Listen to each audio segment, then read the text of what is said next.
What about my love? Wasn't it enough? Just let me know so I can. CJ Stroud. We've been trying to tell people about CJ Stroud for a very, very long time. And he was my number 2 quarterback coming into this year. And then, I also had like DTR and I had Max Duggan. Shout out to Max Duggan. Hopefully he finds a place where, he's getting a fair shot as well, because I think he's a really good quarterback. And of course, like everybody, Bryce Young. Bryce Young is just different. I think you saw that a little bit today in his game, but we're not here to talk about Bryce Young. We're here to talk about CJ Stroud. I thought, to be fair, that CJ Stroud was going to take a little bit to kind of get going in the league. I thought he was going to have a pretty good first 4 games and then really going to turn up the juice. Well, it only took him 1 game to get his life together. And that wasn't a bad performance. His first game against Baltimore, they lost in that game. He didn't put a touchdown up, but he didn't turn the ball over either. He's one of the only quarterbacks in the NFL yet to throw an interception, mind you. Then they went against the Colts the following week. 384 yards and 2 touchdowns. Bryce Young has had 2 300-yard games this season. Justin Fields just threw for his first 300-plus yard game today for the first time in his career, and he's been in the league, 3 years now? So, take that for what it is. I just thought that was a little nugget that I'll keep you with.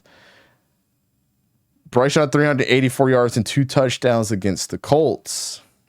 You're not going to see a bunch of running from CJ Stroud. He can be athletic, but it's usually just to make up plays. And then it goes against my team, against Jacksonville. Jacksonville always has a terrible time against the Texans, especially lately.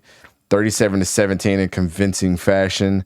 And as the weeks have gone on, you kind of seen the yardage increase, but you also see the completion percentage increase too. By this time, he was at his peak completion percentage at 66.7. And also his average per completion has increased as well, from 5.5, 8.2, 9.3 to 10.2. And he's got 6 touchdowns and 0 interceptions. Nico Collins has been a great weapon for him.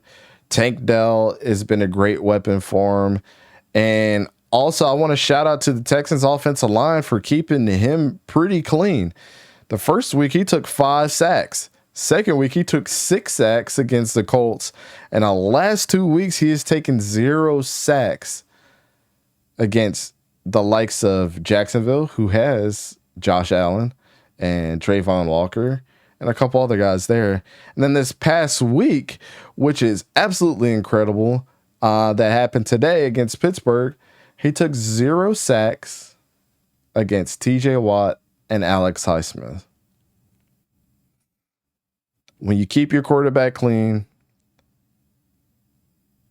it's an incredible thing. I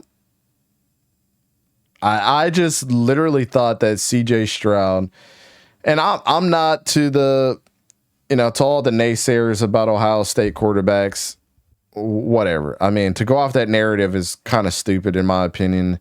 You seem like an idiot when you talk about, oh, this is the history. You can't go off of history when it comes to individual players as well. They just had a string of bad luck. By all accounts, CJ Stroud might be the first one to ever break that mold. It could have happened with Dwayne Haskins, God rest his soul. We never really got to see that. But at 21 years old, CJ Stroud is coming out here and breaking the mold on every single Ohio State quarterback and all the hype. And just to think, he was in the Heisman conversation twice and never won the award.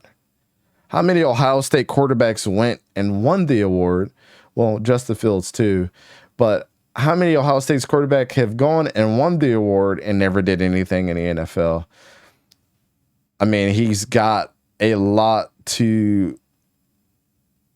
of pressure on his shoulders, and then going to an organization like the Houston Texans, who have been, mediocre. I think I'm being nice when I say that, but they've been mediocre.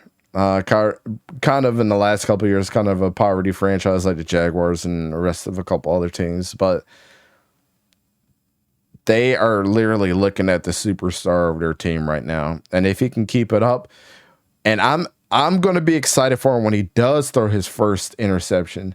And I'm going to be excited when he throws that interception. It's a boneheaded interception too, something that he hasn't been doing the last couple of weeks, because he's going to learn more from that than he would anything else.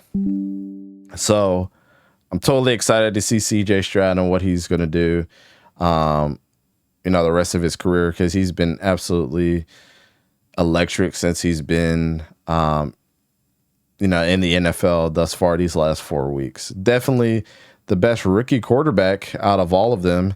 I mean, Anthony Richardson had his time as well, but I mean, he was less than 40% completion. He did a couple things on the ground, and I mean, to me, he wasn't all that impressive, but I guess feathering his cap for getting the Colts through. I think the Colts are a better team than what everybody expected them to be, but shout out to CJ Stroud.